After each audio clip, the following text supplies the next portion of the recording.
In today's video, I'm going to teach you how to delete Google Chrome history. Start by opening Google Chrome on your computer. Make sure the browser is fully open and active on your screen. You can begin from any tab or page, because the option you need is available from the main Chrome menu.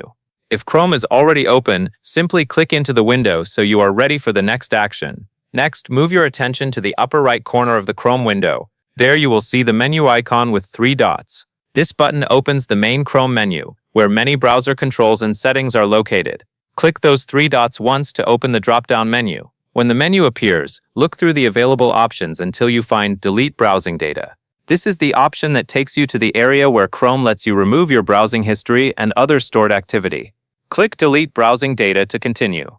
After you click it, Chrome will open the Browsing Data Removal window. This is where you can confirm what you want to clear. In this case, the important part is your browsing history. Depending on your version of Chrome, you may also see other categories such as cookies or cached files. Take a moment to review the screen carefully so you understand what will be removed before you confirm anything. If you only want to delete your history, make sure the history option is selected based on the choices shown in your browser.